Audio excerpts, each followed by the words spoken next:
आज 26 मार्च मंगळवार. सगळ्यांना शुभेच्छा. आता आपण ज्ञानेश्वरीतला कलशाध्याय पाहतो आहोत. अर्जुनाने शंका विचारली होती, संन्यास आणि त्याग याच्यातला फरक काय आहे? दोन्ही तर गोष्टी सारख्याच दिसत आहेत. पहिल्या श्लोकावरच्या ओव्या आपल्या पाहून झालेल्या होत्या. काल दुसऱ्यावरच्या सुरू केल्या होत्या, परवाही केलेल्या होत्या. काल थोड्या 3-4च ओव्या झाल्या होत्या. मध्येच माझी बाधा पण आली होती कॉम्प्युटरची, मोबाईलची. तर आज आता पुन्हा आपण 3-4 ओवीपासून 104-5 ओवीपासून पाहूया. अलंकापुरी पुण्यभूमी पवित्र, तिथे नांदतो ज्ञान राजा सुपात्र. तया आठविता महापुण्य राशी, नमस्कार साष्टांगशी ज्ञानेश्वरासी. 65 हरिपाठ कौच सुलभो, सुज्ञाय चाज्ञाय च. गाथा स्वानुभवामृते रसयुते, भक्ताय मुक्ताय च. सर्वेषांच हिताय येन ग्रथितं, ज्ञानं तु गीतामृतं. वन्दे तं करुणाकरं प्रभुवरं, श्री संत ज्ञानेश्वरं. श्री संत ज्ञानेश्वरं. ज्ञानेश्वर महाराज की जय. पंढरीनाथ भगवान की जय. सर्व श्रोत्यांना आणि ज्ञानेश्वरी भक्तांना सादर वंदन. प्रत्येक संतांचं हे जे वाङ्मय आहे, अक्षय ठेवा आहे, तर त्या सगळ्यातून ते आजही आपल्याशी संवाद साधतायत, बोलतायत. ज्ञानदेवांनी काय काय रचलेलं आहे आपल्याला माहिती आहे की 65 म्हणजे चांगदेव 65, तो प्रसंगही सगळ्यांना माहिती आहे. त्याचा उल्लेख या श्लोकात आहे की 65 ओव्या या सांगितल्या गेल्या. हरिपाठ कौ म्हणजे 65 आणि हरिपाठ या दोन्हीचं द्विवचन केले. हरिपाठ तर अगदी जनसामान्यांमध्ये अतिशय आवडीचा, लोकप्रिय ठरलेला आहे. बाकी काही जमत नाही ते हरिपाठ अगदी छान म्हणतात, समजून घेतात. आणि सुज्ञ म्हणजे जे विद्वान आहेत त्यांच्यासाठी हे ग्रंथ आहेत. आणि अज्ञायचे, जे अगदी अज्ञानी आहेत, ज्यांनी कधी शाळा शिकलेली नाही, त्यांना सुद्धा हे ग्रंथ आवडतात. तशीच अभंगांची गाथा पण आहे त्यांची बरीच मोठी. अनुभवामृत किंवा अमृतानुभव, स्वानुभवामृत हे महत्त्वाचं आहे की स्वतःचा अनुभव हा ते जगाला सांगतात. नुसती भाषणं, नुसते मोठे मोठे काय म्हणू आपण ग्रंथ लिहिले, त्याच्यामध्ये स्वतःचं काहीच नाही अनुभव, असे ग्रंथ काय शेकड्याला म्हणजे हजारो लाखोनी होत असतात. त्याची विक्रीही खूप होत असते. पण खरा अनुभवातून जो रचला गेलेला आहे तो स्वानुभवामृत आणि अत्यंत सगळ्या रसांनी युक्त असं आहे. भक्तांसाठी पण आहे आणि ज्यांना मुक्त व्हायचे त्यांच्यासाठी पण आहे. आणि सगळ्यात महत्त्वाचं म्हणजे सर्वेशांचे हिताय येन ग्रथितम, सगळ्यांच्या हितासाठी रचलेलं म्हणजे गीतामृत, अर्थातच ज्ञानेश्वरी ज्ञानदेवी. या सगळ्या वाङ्मयाच्या कर्तृत्वाला, कर्त्याला आपण रोज वंदन करतो. त्यातलं थोडं थोडं ज्ञान मिळवण्याचा प्रयत्न करतोय. आपल्याला आत्मसात होईल का म्हणून आपण बघतोय. पाहूया आता कालची 3-4 ओवी परत एकदा घेऊयात. मुख्य म्हणजे परवापासून स्वरूपानंदांच्या ओव्या म्हणायच्या राहिल्यात, त्या जरा गायल्या. त्या म्हटल्या की तेही तसेच आहेत. स्वरूपानंद इतकं स्वतः त्यांनी अनुभवलेलं आहे सगळं, त्यामुळे त्यांचंसुद्धा वाङ्मय कधी चिरंतन असं आहे. या सगळ्यांच्या तोडीस तोड आहे. इतकं छान केलं की ही ज्ञानदेवी लोकांना थोडीशी जड जात होती, तर ती त्यांनी छान अभंग ज्ञानेश्वरी, अभंगाच्या माध्यमातून सोप्या मराठीतून रचलेली आहे. बघूया. काल असं पाहिलं होतं केले काम्य कर्म कैसे तैसे फळ भोगावया धरणे बैसे न फेडिता ऋण जैसे ओसंडीना. तिसरी ओवी होती की एखाद्यानं हा आपला मुद्दा चाललेला होता. मी काल सांगत होते उदाहरण, पण एकदम आवाज बंद झालेला होता. की एखाद्यानं घेतलेलं कर्ज फेडल्याशिवाय संपत नाही आणि केलेलं काम्यकर्म कर्त्याच्या पुढे फलभोगाचं धरणं धरून बसतं. म्हणून काम्यकर्म करायचं नाही आहे. 18व्या अध्यायाची सुरुवातच आत्ता तशी झालेली आहे की काम्यानाम कर्मणाम न्यास. म्हणून काम्यकर्म करायची नाही. काल एका ताईंनी प्रश्न विचारला होता की काय संन्यास का म्हणायचं आहे त्याला. तर आता पुन्हा एकदा समजून घ्या. का घ्यायचा संन्यास, का करायचा त्याग, कशाचा करायचा, तर कामनांचा. कुठली तरी इच्छा वासना मनामध्ये कामना धरून जे कर्म करतो ना ते करायचं नाही.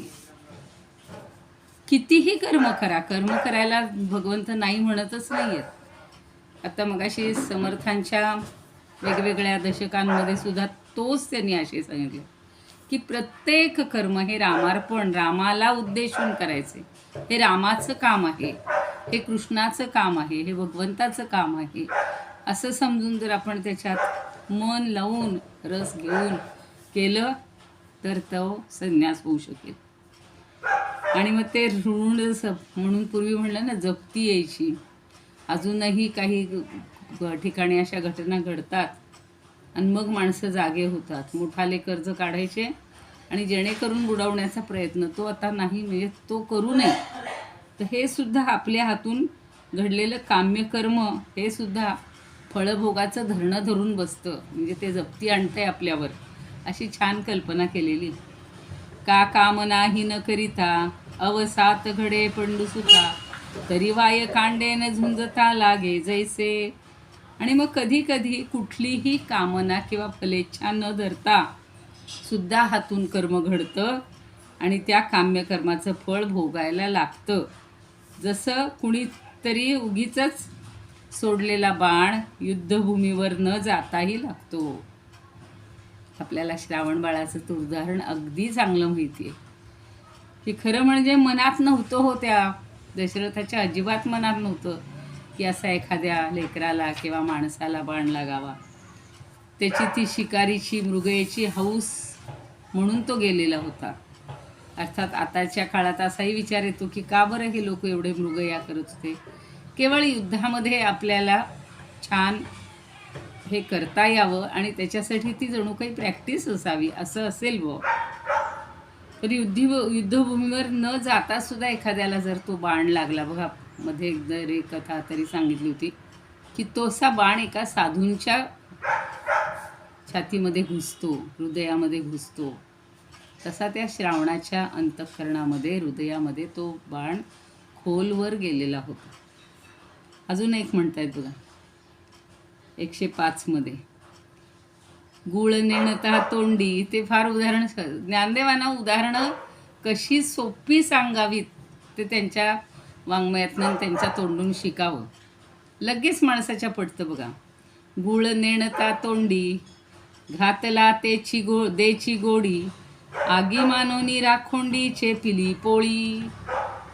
बघा आता एक छान उदाहरण दिले की गुळ नेणता तोंडी. अहो तोंडात जर गुळ घातलाच नाही किंवा नकळतपणे जरी तोंडात टाकला तरी काय होतं, देची गोडी. नकळत घातला तरी सुद्धा त्याची गोडी त्याची अनुभवायला मिळतेच. किंवा एखाद्या ठिकाणी आता बघा ही होळी झालेली आहे, रात आहे की नाही, सगळीकडे मोठाले ढिगारे पडलेले आहेत. पण कधी कधी त्याच्यामध्ये मोठाली झाडांचे ओंडकेच्या ओंडके ठेवलेले असतात, वरून सगळी राख दिसते आणि आतमध्ये सुप्त अवस्थेत एखादं त्यातलं धग शिल्लक असते. त्याचं उदाहरण दिलंय, बरोबर आत्ताच्या काळाला उपयोगी आहे बघा. ते काय म्हणतात, आगी मानोनी राखोंडी चेपिली पोळी. आता एखाद वेळेला राख समजून निखाऱ्यावर जर पाय पडला तरी सुद्धा तो चटका देतोच न हो का. तो म्हणतो का नाही हो याने चुकून पाय दिलेले, ह्याला नको भाजायला. जो तो आपलं आपलं कर्तव्य करतोच. म्हणून काम्यकर्मी हे एक सामर्थ्य अति स्वाभाविक, म्हणून नको कौतुक मुमुक्षू येत. त्याच्यावरनं ते म्हणतात की हे काम्यकर्म जे आहे, या काम्यकर्माचं फळ देणं हे सामर्थ्य अति स्वाभाविक, हे स्वाभाविक सामर्थ्य आहे. मुद्दाम आटापिटा काहीच नको. आत्ता जसं म्हणलं तसं तोंडात खडा नकळत टाकला तरी ते तोंड गोड होणार आहे, नकळत पाय दिला तरी पायाला चटका बसणारच आहे. तसं जे जे आपण कर्म करू त्याचं फळ आपल्याला भोगावं लागणारच आहे. आपण म्हणतो नाही बाबा आम्हाला नको हे फळ, असं नाही. काम्य केलं की कामना ठेवून केलं की त्याचं फळ भोगावं लागेल. अन्यथा निष्काम कर्म करा, सगळी जगातली कर्म केली तरी तुम्हाला काहीही त्याचा चटका बसणार नाही, त्याचं काहीही फळ भोगावं लागणार नाही. म्हणून काय करायचे? म्हणून नको कौतुक मुमुक्षू येत. म्हणून मुमुक्षूनं कौतुकानं सुद्धा काम्यकर्म करू नये. आता मुमुक्षू कोणाला म्हणतात हो? ज्याला मोक्षाची इच्छा आहे त्यांना. ज्यांना मोक्षभिक्ष काहीच नको आहे, नुसती काम्यकर्म करायची, त्याचं सुख मिळू दुःख मिळू त्याची पर्वा नाही, येईल ते भोगायचं. पण तसं तर नसतं बरं का. प्रत्येकाला जे आपण कर्म करू त्याच्यातून सुखच हवं असतं, आणि मग दुःखाचे चटके बसायला लागले की ते नको असतात. आता मला कळत नाही, सगळीकडे जाहिराती असतात, अगदी आपल्या पेपरलाही असतात, मग खाली पोस्टर लावतात ठीक आहे, सिगरेट त्याच्यावर खुली मारलेली असते, आरोग्याला हानिकारक. बाकीचे तर मद्य आणि ह्याचं तर दबाई बोलायचं नाही. कोरोनाच्या काळात तर त्याला सगळा सुकाळ करून टाकलेला होता. अजूनही जागजोगी ही आहेतच सगळी. म्हणजे जे विकतायत, जे बनवतायत आणि जे घेत आहेत हे सगळेच दोषी आहेत की नाही. मग त्याचं जे फळ भोगावं लागतं. आता परवा तर ऐकलं, म्हणजे काहीही न करणाऱ्या व्यक्तीला सुद्धा बघा जिभेचा कॅन्सर. चांगली शिक्षिका, अगदी सगळ्यांसाठी झटणारी, कष्ट करणारी, पण असं काहीही होऊ शकतं. नकळत काहीतरी घटना घडली असेल, नकळत काहीतरी खाल्लं गेलं असेल, माहिती नाही कशातून. आता हल्ली तर सगळ्यातूनच हे जातात, व्हायरल म्हणा अमकं तमकं, आणि लोक आजारी पडतात. तर शेवटी तुम्ही कुठलीही इच्छा ठेवून केलेलं कर्म हे तुम्हाला त्याचे फळ भोगायला देणारच, त्याच्यापासून तुम्ही सुटका नाही. पाहूया आता श्लोक सगळ्यांना आठवतोय. काम्यानां कर्मणां कर्म कर्मणान्यासम संन्यासं कवयो विदुः सर्व कर्मफलत्यागम प्राहुस्त्यागम विचक्षणा. आता त्याग म्हणजे काय आपल्याला अजून पाहायचं आहे. आधी संन्यास म्हणजे काय चाललेलं आहे, आणि काम्यकर्मचा अर्थ बहुतेक सगळ्यांना कळलं असेल की काहीतरी कामना ठेवून केलेलं कर्म, कुठलीही अगदी छोटीशी असते बघा. मला लॉटरी लागू देत, काम्यकर्मच आहे ते.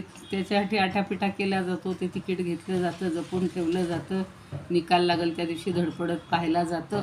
ही सगळी काम्यकर्मच. पुत्रकामेष्टी काम्यकर्मच होतं. पहिला नंबर येऊ देत, लोकांची काय असते धडपड, मेरिट मिळू देत, मेरिटमध्ये येऊ देत. आता हे 10वी 12वीचे ते तसे पहिले नंबर काढणं फार काढून टाकलं त्यांनी. पण राज्यामध्ये पहिला येणाऱ्याचा केवढा सन्मान व्हायचा, आणि लोक त्या हेतूनं करायचे. पण अर्थात ध्येय चांगलं पाहिजे.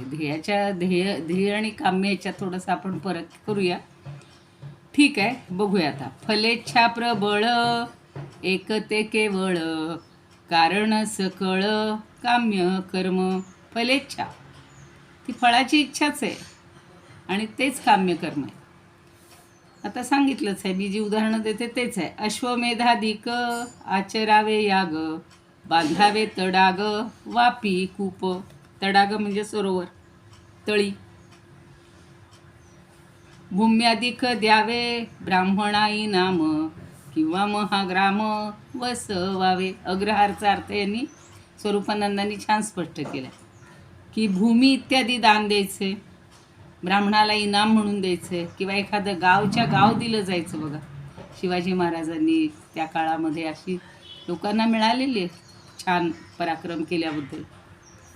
किंवा एखादं महाग्राम वसवावं, जसं चंदीगड हे नियोजित शहर, प्लॅन्ड सिटी म्हणून बनवलं गेलेलं होतं. करावी अनेक व्रते उद्यापने, रचावी उद्याने मनोरम.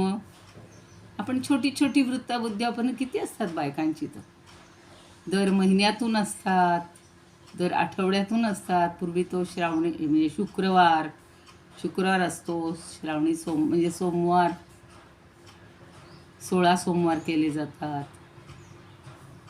प्रदोषाचे केले जातात. अशा छोट्या छोट्या व्रत आणि उद्यापन, पुन्हा त्याचं उद्यापन करायचं, त्याची पूर्णता करायची, नाही तर पुन्हा ते कंटिन्यू ठेवावं लागतं, चालू ठेवावं लागतं. रचावी उद्याने मनोरम, छान बागा करायच्या. इष्टापुरत ऐसे कर्माते या नाव, जयाचा उद्भव कामनेत.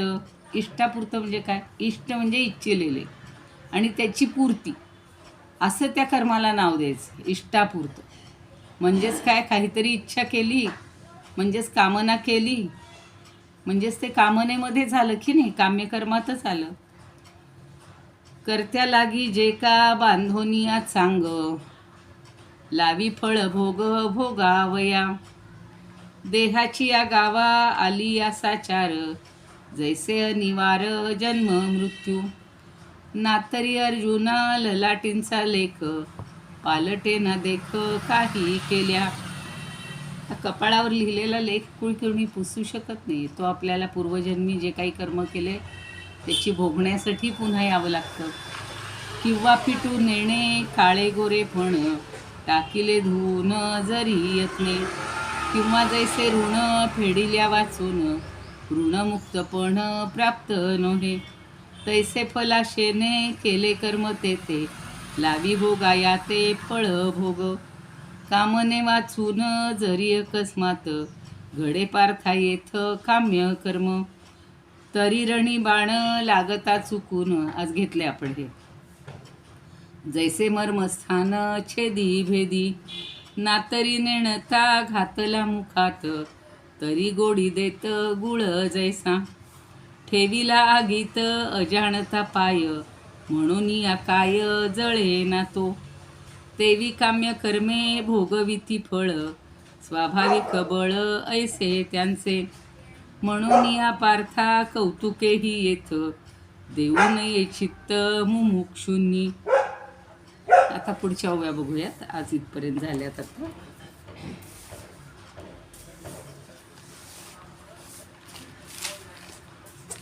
आता ज्याला आत्मज्ञान करून घ्यायचं आहे त्याच्यासाठी 4 गोष्टी सांगितलेल्या असतात. आत्मा, अनात्म, वस्तू, विवेक. म्हणजे आत्मवस्तू आणि अनात्मवस्तू यातला विवेक, यातला फरक, यातला विचार हा आला पाहिजे. इह परत्र फलभोग विराग, म्हणजे इहलोकी आणि परलोकी मिळणाऱ्या फळांच्या भोगापासून विराग म्हणजे वैराग्य.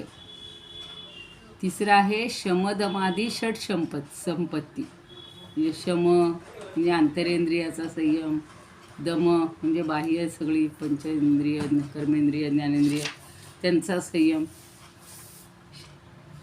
तर शमदमादी षट संपत्ती, ती 6 प्रकारची संपत्ती मानलेली. शम, दम, तितिक्षा, असे सगळ्या 6 गोष्टी. उपरती, तितिक्षा, समाधान. तर ही 6 संपत्ती मानलेली आहे बरं का हल्लीच्या काळात. आता आज आलंय बघा ते व्हॉट्सअपवर कोणीतरी पाठवलं आहे की आता हे निवडणुकीच्या किंवा याच्या निमित्तानं काहीही पाहणी करायला पोलिसांच्या वेशात येत आहेत आणि तुमचे हाताचे ठसे घेणार, तुमचे काय म्हणायचं संपत्तीची काय आहे ती बघणार, सगळ्या गोष्टी. आणि त्याच्यातनं भ्रष्टाचार, फ्रॉड होत आहेत. तर सगळ्यांनी जपून राहा असं सांगितलं. पण हे सगळं काहीच नको. शमदमादी षटसंपत्ती ही सगळी माया आपण जमवतो. आता मला सुद्धा आता वाटायला लागलं एवढी पुस्तकं, आता काय करायचं त्या पुस्तकांचं. आत्ता आपण अभ्यास करतोय ठीक आहे, पुन्हा त्याचा चांगला सदुपयोग झाला तर बरं आहे. एक संपत्तीच आहे ती. पण कपडा, लत्ता, दागिना, घर दार, काय काय काय वाढवतो माणूस. त्या संपत्तीचा काहीही उपयोग नाही. शमदमादी षट संपत्ती. आणि 4थं आहे मुमुक्षुत्व. म्हणून इथं त्यांनी सांगितले की सामर्थ्याथी स्वाभाविक काम्यकर्मी हे एक म्हणून नको कौतुक मुमुक्षू येत. म्हणून मुमुक्षून कौतुकानं सुद्धा काम्यकर्म करायचं नाही. त्यांना नित्यानित्य विवेकच करायचा, वैराग्यच ठेवायचे, शमदमादी षट संपत्तीच मिळवायची, तरच तो मुमुक्षू होऊ शकतो. मोक्षाची इच्छा तर पाहिजे ना आधी आपल्याला.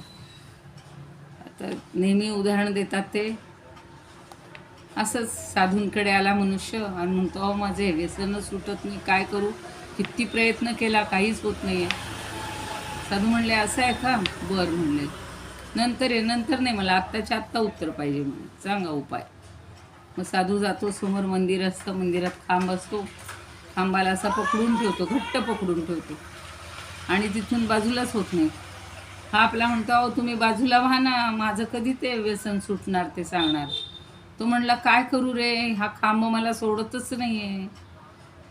मग तो जो होता विचारायला आलेला त्याच्या लक्षात येतं की तो खांब नाही त्या साधूला सोडणार, तसं व्यसन मला नाही सोडणार, मला व्यसनाला सोडायला पाहिजे.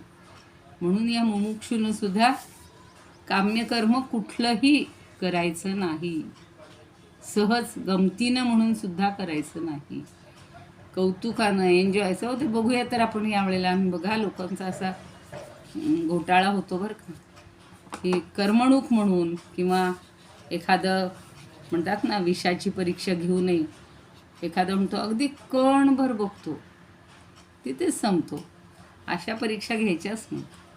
तसं कौतुकानं सुद्धा काम्यकर्म करायचंच नाही. मग आता पुढे सांगतायत ज्ञानदेव, किंबहुना पार्था ऐसे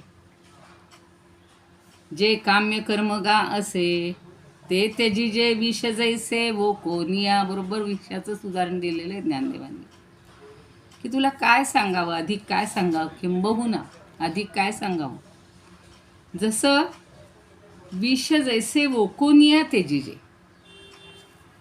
म्हणून उपाय असतो बघा, वमन करायचं. पोटामध्ये जर काही नकळत नाही का, हल्ली फार फूड पॉयझनिंग फार चाललेलं आहे, चांगल्या चांगल्या पदार्थातून, चांगल्या चांगल्या ठिकाणाहून काय घडत असेल माहिती नाही, नकळतच घडतं ते. काही ठिकाणी मुद्दामूनही घडवलं जातं. पण मग ते पोटातले विष काढण्यासाठी भरपूर पाणी प्यायचं आणि सगळं वमन करायचं. तसं ते म्हणतात की त्याची जे विष जैसे ओकोनिया, आपल्या पोटात गेलेलं विष हे ओकून टाकून द्यावं लागतं ना. तसंच काय करायचे, तैसे काम्य कर्म गायचे, तसंच काम्यकर्म हे टाकून द्यायचं, त्याचा स्वीकारच करायचा नाही, त्याचा त्यागच करायचा. आणि असा करतात जे श्रेष्ठ लोक असतात ते करतात. मग तया त्यागा ते जगी संन्यासू ऐसिया भंगी बोली जे अंतरंगी सर्व द्रष्टा. द्रष्टा म्हणजे ज्याला ते सगळं समजते, ज्यानं पाहिलंय असा तो द्रष्टा मनुष्य. तो काय करतो तर आत्म्याच्या साक्षीनं जगणारा जो असतो, तर तो काय करतो, या काम्यकर्माच्या त्यागाला संन्यास म्हणून ओळखतो, त्याला समजतो. मग तर या त्यागाते जगी संन्यास वैसिया भंगी. भंग म्हणजे तो त्याग. बोलीचे अंतरंगी सर्व द्रष्टा. मग आत्म्याच्या साक्षीनं जगणारे जे हे द्रष्टे पुरुष आहेत, हे काम्यकर्माच्या त्यागाला संन्यास म्हणून ओळखतात किंवा संबोधतात. बोलीचे अंतर, बोली जे बोलतात अंतरंगातून, आतून त्याचा त्याग व्हायला पाहिजे, वरवर नाही. काही लोक काय म्हणतात, त्या एखादी गोष्ट सोडली आहे, नाही खायची, किंवा डायबिटीस आहे किंवा कुठलाही आजार आहे, त्याला एखादं पथ्य आहे, अगदी कडक पथ्य असतं, लोक पण आपली परीक्षा घेतात, आणून ठेवतात, अहो एक घास खा. पण आपण जर अगदी कडक असू, त्याच्याबद्दल अगदी पक्के असू, तर आपण म्हणतो नको, ठीक आहे तुम्ही दिलत ना, धन्यवाद. पण इथं अहो आम्ही अजिबात कधीच काही घेत नाही हो, कोणाचंच काही. आता भ्रष्टाचाराबद्दल तर काय बोलायचं, ह्या नाही त्या नाही त्या रूपानं दिलं जातं. पण आपणहून त्याचा संन्यास, आपणहून त्याग करायला पाहिजे. त्यांनी दिलं म्हणून घेतलं ही तर भाषा नकोच. आणि म्हणून जे असे द्रष्टे लोक आहेत ते अगदी जाणीवेनं या गोष्टीचा त्याग करतात. असे किती असतील हो? हजारात, लाखात, हाताच्या बोटावर मोजण्या एवढे लोक असतात. पण आहेत, चांगले वागणारे लोक आहेत, त्याग करणारे लोक आहेत, संन्यस्त वृत्तीने राहणारे आहेत, म्हणून जग चाललेलं आहे. हे काम्यकर्म सांडणे, सांडणे शब्द बघा ज्ञानदेवांपासून समर्थांपर्यंत तो फार आवडलेला आहे. ते कामने तेची उपडणे, द्रव्य त्यागे दवडणे, भय जैसे.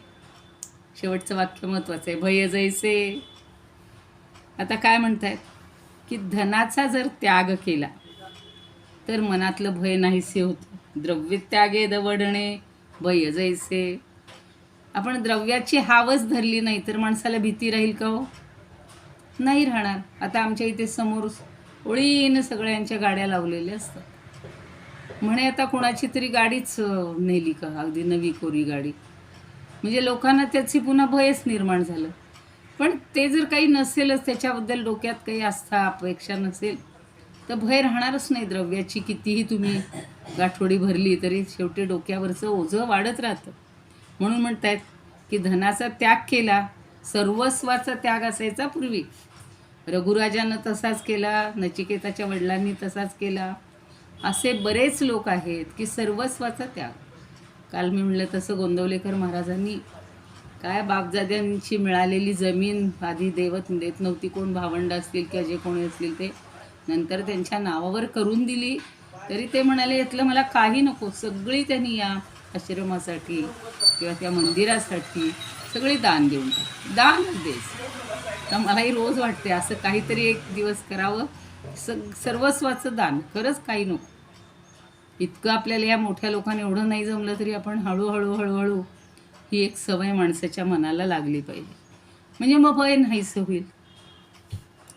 आणि काम्यकर्म टाकलं, काम्यकर्मच टाकलं की काय होईल? काम्यकर्म सांडणे, ते कामने तेची उपडणे. उपडणे म्हणजे नष्ट करणे.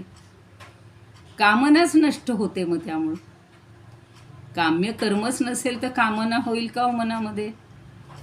पण सगळी जी कर्म आहेत ती मनुष्याची छोटी छोटी कर्मसुद्धा काम्यच असतात.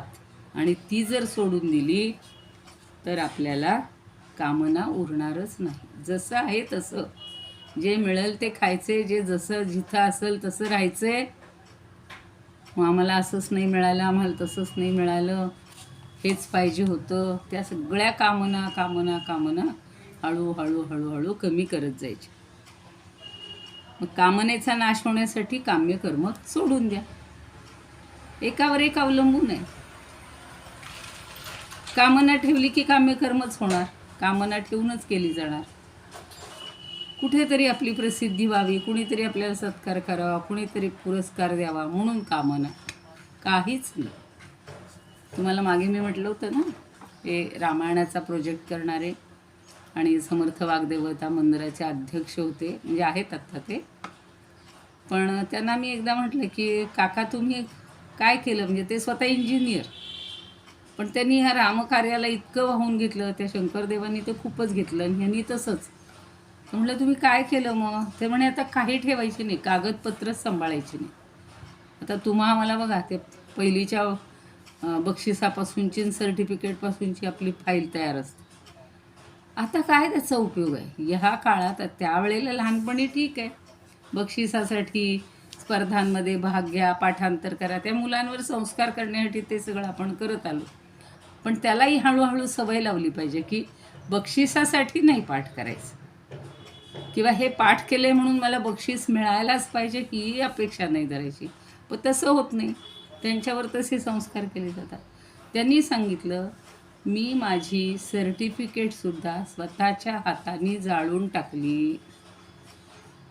सर्वस्वाचा त्याग, कामनांचा त्याग. आता काही ज्याचा उपयोगच नाही आहे आता उरलेल्या ह्या आयुष्यात, तर कशाला ही एक प्रकारची आपली संपत्तीच आहे, तीही जाळून टाकून म्हणजे नष्टच करायची, नकोच, स्वाहा.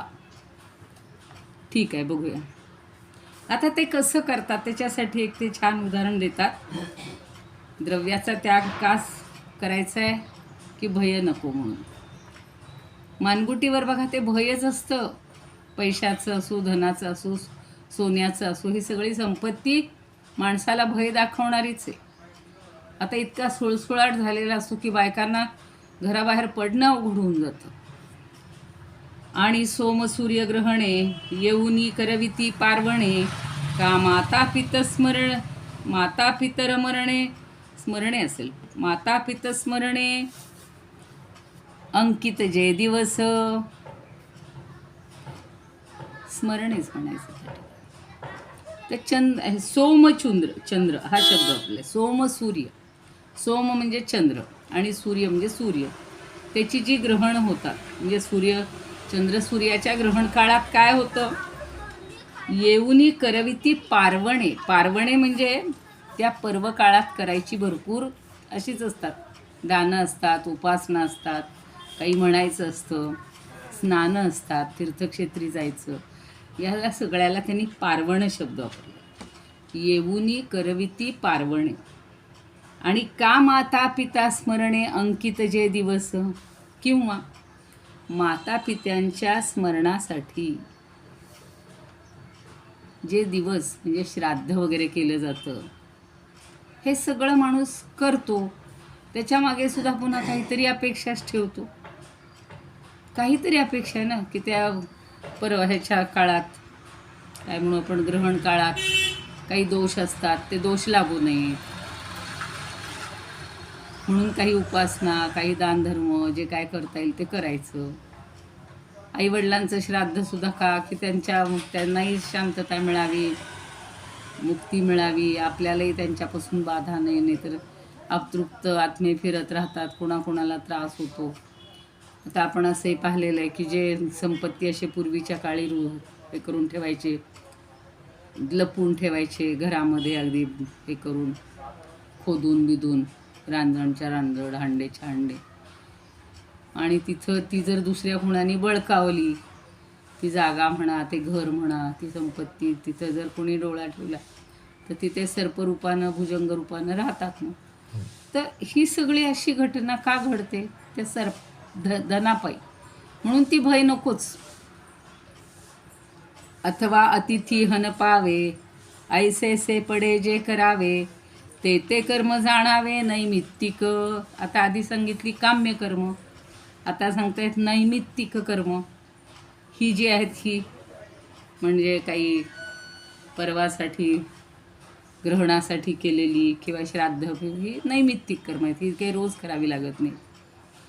अथवा अतिथी हन पाहावे, अचानक. हनचा अर्थ काय, अचानक. एखाद वेळेला आपल्याकडे एकदम अतिथी अचानक येतात. ऐसे पडे जे करावे, ते कर्म जाणावे नैमित्तिक. आता पाहुणा एक आला तरी करावं लागतं, 10 आले तरी करावेच लागतं. तर त्याच्या सुखासाठी, त्याच्या समाधानासाठी जे करावं लागतं त्याला ते कर्म जाणावे नैमित्तिक. त्या कर्माला नैमित्तिक कर्म असं म्हणतात. 111 पर्यंत आलेलं. किंवा अजून त्यांनी इतर ह्यांची पण सांगितलेली आहे. वार्षिया क्षोभे गगन, वसंते दुणावे वन, देह शृंगारी यौवन दशा जैसी. तर 3 उदाहरणं दिली. वार्षीये म्हणजे वर्षा काळात, म्हणजेच वर्षा ऋतूत. क्षोभे गगन, ढगांचा कडकडाट गडगडाट होत असतो बघा, किंवा पाऊस खूप आला किंवा कडकडाटाने सुद्धा, त्या कोसळण्याने सगळं गगन एकदम क्षुब्ध होऊन जातं. आणि वसंते दुणावे वन, आणि वसंतामध्ये, वसंत ऋतू आता सुरू झालेला आहे, तर वनाची जी शोभा आहे ती द्विगुणित होते. दुणावे म्हणजे काय, द्विगुणित होते. आणि यौवन प्राप्त झाल्यानंतर सौंदर्य प्राप्त होतं. मग देह शृंगारावासा वाटतो, शरीर सुंदर होतं, त्याला शृंगार करावासा वाटतो. हे सगळं असं घडत राहतं. थांबूया इथे, 112 झालेले, तर याच्यावरच्या उभ्या राहिल्या. इदमुपकर्तुं भुवनमण्डलं समुदितमिव भास्करं सादरं वन्दे ज्ञानेश्वरं त्रिभुवनमाता भगवद्गीता लोकमंगला लोकविश्रुता लोकहितं संततं ध्यायता येन ज्ञानेश्वरी विरचिता श्रुत्वा प्राकृतगिरं सादरं वन्दे ज्ञानेश्वरं सादरं वन्दे ज्ञानेश्वरम् आरती ज्ञानराजा महाकैवल्य तेजा सेविती साधू संत मनुवेधला माझा आरती ज्ञानराजा लोपले ज्ञान जगी हित नेणती कोणी अवतार पांडुरंग नाव ठेविले ज्ञानी आरती ज्ञानराजा कनकाचे ताट करी उभ्या गोपिका नारी नारद तुंबरू हो सामगायन करी आरती ज्ञानराजा प्रगट गुह्य बोले विश्वब्रह्मची केले रामा जनार्दनी पायी मस्तक ठेविले आरती ज्ञानराजा महाकैवल्य तेजा सेविती साधू संत मनुवेधला माझा आरती ज्ञानराजा ज्ञानेश्वर महाराज की जय पंढरीनाथ भगवान की जय जय तू ज्ञानेश्वर जय तू श्री कृष्ण